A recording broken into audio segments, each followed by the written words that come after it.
Hello everyone, Atma Namaste, welcome to Soham Heena's world. So first of all, a very happy New Year's to everybody. आपका आने वाला साल बहुत अच्छा हो, बहुत ढेर सारी खुशियां हो, जितने भी रुके हुए काम थे वो सारे पूरे हो जाएं और आप लोग बहुत हेल्दी और सेफ रहें अपने अपने घरों में। आज हम यहाँ बात करने वाले हैं जनवरी 2022 की रीडिंग्स के बारे में आपकी। और इन रीडिंग्स को शुरू करने से पहले again I just want to say thank you to all the viewers, all the subscribers for giving me so much love. अगर आप इस चैनल पे नए हैं तो प्लीज कंसिडर सब्सक्राइबिंग। अगर आप इन रीडिंग्स के साथ रेजोनेट करते हैं तो please hit the like button, share this video with other people and subscribe to my channel. और अगर आप डेली रीडिंग्स देखना चाहते हैं then you can follow me on Instagram and Facebook. और पर्सनल रीडिंग्स के लिए आप मुझे मैसेज कर सकते हैं। All the links are given in the description box. So या विदाउट वेस्टिंग एनी टाइम हम शुरू करते हैं आपकी जनवरी की readings. These readings include all the 4 weeks of January. और आपके मैसेजेस क्या है यूनिवर्स से, वो हम उन चीजों के बारे में आपसे बात करेंगे। So without wasting any time let's get started. I Cancerians, the energy of the month for you people is the lovers.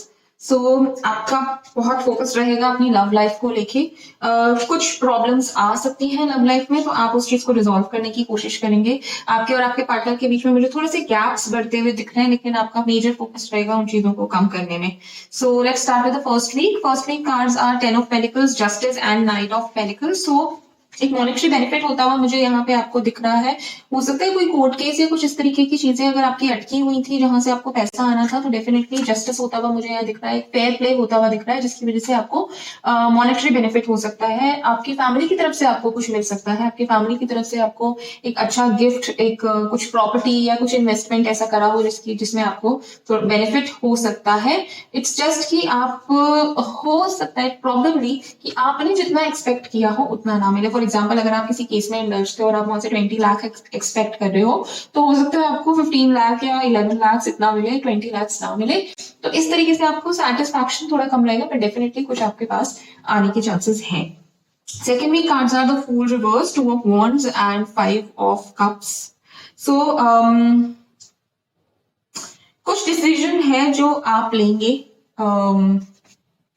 Second week में, और वो decision it could be related to आपको शायद कहीं ट्रैवल करना था या कोई नई अपॉर्चुनिटी थी जो आपकी लाइफ में आ रही थी और आप उस अपॉर्चुनिटी को लेना चाहते थे। बट अगर आप वो अपॉर्चुनिटी लेते हैं तो आपके पास जो करंट अपॉर्चुनिटी है, जो आपके साथ साथ है चीजें जो जहां पे आप एंगेज हैं ऑलरेडी, वो चीजें आपको छोड़नी पड़ती। सो वो आपको डेफिनेटली दुख दे रहा था, आप नहीं चाहते थे। फॉर एग्जाम्पल, जैसे मैं अगर एग्जाम्पल दूं, हो सकता है आपका किसी और कंट्री से कोई कॉल आया, लेकिन आप यहाँ पे अपनी फैमिली के साथ और अपने जॉब में और हर तरीके से इंगेज हैं, कंटेंट है, खुश हैं। और जब आप स्विच करने की सोचते हैं, दूसरी जगह जाने की सोचते हैं, वो भी बहुत अच्छा ऑफर है, तो एक कहीं ना कहीं आपको दुख फील होता है कि आप नहीं जाना चाहते, आप सेपरेट नहीं होना चाहते इस जगह से, अपने लोगों से, अपनी फैमिली से।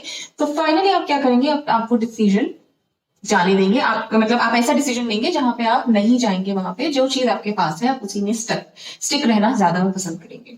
The third week cards are 3 of Swords, 4 of Swords reverse and the Hanged Man reversed. So कुछ थर्ड पार्टी सिचुएशन यहाँ पे मुझे लग रही है।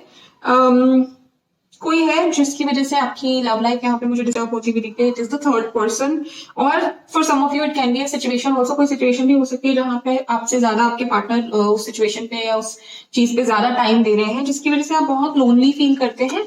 और आप मतलब स्पिरिचुअली ग्रो कर रहे हैं। डेफिनेटली आप एक उनको समझने की कोशिश कर रहे हैं कि यहाँ वो क्यों ऐसा कर रहे हैं, क्या रीजन हो सकता है, किस तरीके से चीजें ठीक हो सकती है। आप रूट कॉज फाइंड करने की कोशिश कर रहे हैं, लेकिन definitely it's a painful time for you. थोड़ा सा आप परेशान भी हैं उन चीजों को लेके।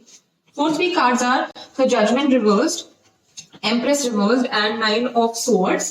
सो बहुत टाइम से किसी चीज के लिए आप वेट कर रहे हैं। You and your family has been praying literally कि ये चीज हो जाए। कुछ लोगों के लिए मुझे ये एक प्रेगनेंसी से रिलेटेड भी लग रहा है। Maybe you want to get pregnant और आप नहीं रख पा रहे हैं अपना चाइल्ड, मिसकैरेज बार बार हो जाता है, या इस वजह से आप बहुत परेशान रहते हैं, बहुत ज्यादा आपको दुख लगता है। आप किसी से कह नहीं पा रहे हैं, लेकिन आप अंदर ही अंदर बहुत परेशान होते रहते हैं। सो वो चीज अगेन मुझे यहाँ पे डिले होती हुई दिख रही है। कुछ ऐसी न्यूज आपको मिल सकती है जिसकी वजह से आपको लगेगा कि भगवान मेरी सुन ही नहीं रहा है, मैं चाह रही हूँ कि ऐसा हो जाए लेकिन नहीं हो रहा है। This card also comes up with the suggestion कि आप अगर इस तरीके की परेशानी से निकल रहे हैं जहाँ पे आपको नाइटमेयर्स आते हैं, आप अच्छे से सो नहीं पाते हैं, आप इतना ज्यादा आपको एंजाइटी या स्ट्रेस हो रहा है किसी चीज को लेके, तो आप प्लीज प्लीज प्लीज किसी को जाके बताइए और किसी के साथ शेयर कीजिए, नहीं तो ये चीज और बड़ी प्रॉब्लम में कन्वर्ट हो सकती है। सो या before ending let's see what suggestion universe has for you. इस मंथ को लेके आपके क्या मैसेज है। Okay, so queen of cups है बट रिवर्स है, तो यहाँ पे आपको थोड़ा सा आई नो आप बहुत परेशान हैं, स्पेशली रिलेट मुझे अगेन यहाँ पे भी मुझे वो चाइल्ड वाली एनर्जी मुझे यहाँ पे दिख रही है, where you want a child and you not able to have a child of your own right now. कुछ काफी लोगों के साथ ही प्रॉब्लम्स हो सकती है। सो आप जो है कोशिश कीजिए कि इसी चीज में फंसे ना रहे, अपना दिमाग माइंड को डिस्ट्रैक्ट कीजिए। हो सकता है आपकी ही फैमिली में कोई और भी परेशान है और उन्हें इमोशनल सपोर्ट की जरूरत है, तो अभी जाके आप उनके साथ रहिए, इमोशनल सपोर्ट उनको भी दीजिए, क्योंकि ये चीज आपको हेल्प करेगी अपने इस नेगेटिव इमोशंस के साथ ओवरकम करने में। ये जो आप सैडनेस जो लॉन्ग अवेटेड इतनी जो ये सैडनेस और पेनफुल एनर्जी है, इसके साथ डील करने में आपको हेल्प करेगी। So that's about it Cancerians, hope it helps.